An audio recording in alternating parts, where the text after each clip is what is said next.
Hello and welcome to Pots and Trowels, and thank you to our sponsors Darlak and Cobra Garden. Today I'm going to be trimming hedges and cutting back some mint.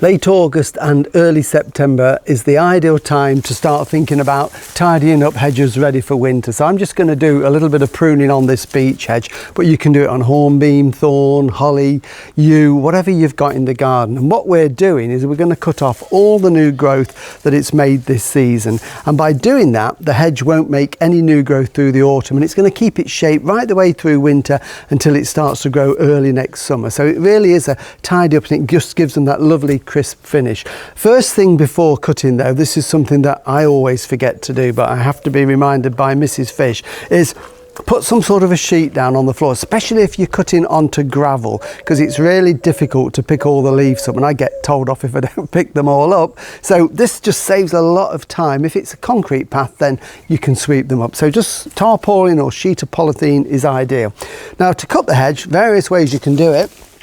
Traditionally, then this is what you would use, a lovely pair of shears. This is a nice lightweight pair. It's got long arms on there so you can get some leverage on them. And certainly when I worked on the Parks Department years and years ago, we always used to use shears to cut the yew hedges because it gives a really neat finish and you can actually sculpture what you're doing.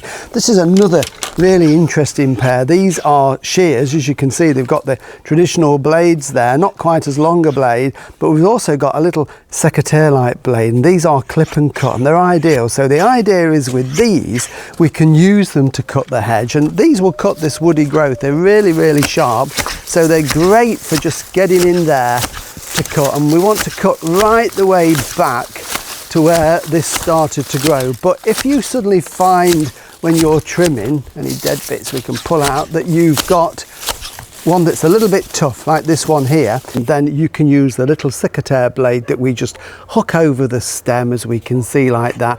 Cut through it, makes a really clean cut. So these are ideal for anything that's just that little bit tougher.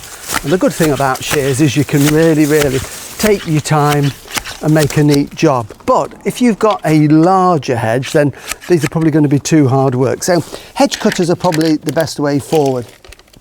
These lightweight battery ones, they've got a lithium-ion battery, are perfect for the job. And again, these will cut quite tough stems. They really are good. You can cut for about 30-40 minutes on a charge, and then it charges up very quickly. So just show you how this works. Now, if you're using hedge cutters, I always wear goggles because you do get lots of bits flying around. If you want to wear gloves, by all means wear a pair of gloves. In theory, you can't cut your finger because you've got to have both hands on the triggers. So I'm going to put this into turbo and we can feel the power there. And with this, it's just a sweeping action up. So a nice trim.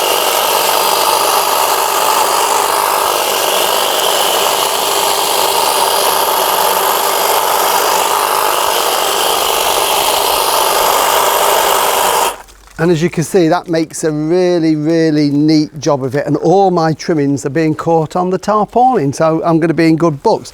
And if you've got an even bigger hedge and you need a bit more power, then you're probably going to opt for a petrol one. So this is a 2-stroke petrol hedge trimmer, really easy to start. We're just going to pull out the choke, just prime it there. So this has got a petrol and oil mix, and then just give it a pull and away we go.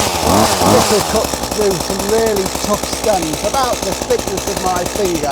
Again, 2 hands on it so you can't cut yourself.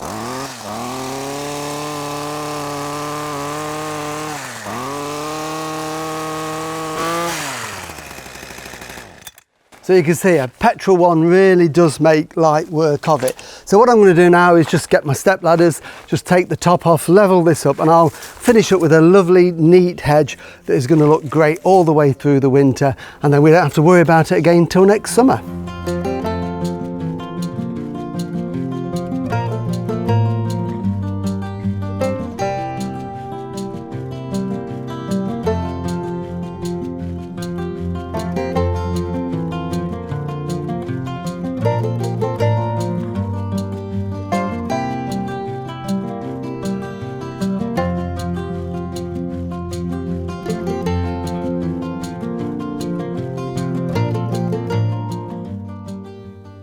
And finally, if you're like me and you like your mint sauce, now is the time to start trimming it down so you get some lovely new shoots that you can enjoy right the way through the autumn. I tend to grow my mint, and I've got a bit of a collection of them in pots, because if you plant them in the ground they can be a bit invasive, but they're also nice and handy for the back door when we just want to pop out. And as you can see, this has gone really old now. All the fresh growth has gone woody. Some of them are flowering, which the bees absolutely love, but this one is just an ordinary mint that looks really tatty. So what I'm going to do is literally give it a haircut. It's a number one.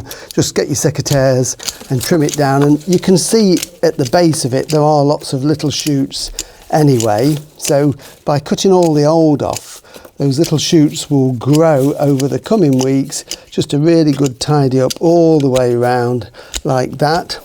Take any bits of dead out, any dead leaves, and then what I'm going to do is to give that a boost, is to just give it a feed. Any liquid feed, I like a seaweed feed at this time of the year. It just seems to perk them up, but just give them a good soaking and keep watering them, and what will happen is they'll soon make some new growth. And this little pot was cut down less than a week ago, and already it's bursting into life and making lovely new shoots that within a few weeks time we can cut and enjoy to make a lovely mint sauce. So any of the mints like that, lemon balms, that type of herbaceous herb, give them a trim now, feed them, and you'll get lovely new growth.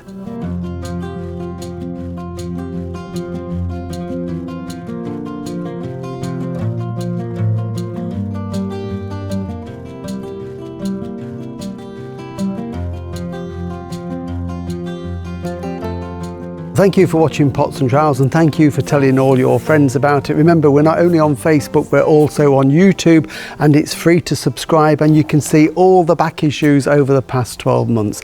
Next time I'm going to be deadheading the lilies and dealing with some brassicas that have gone to seed. See you then. Bye.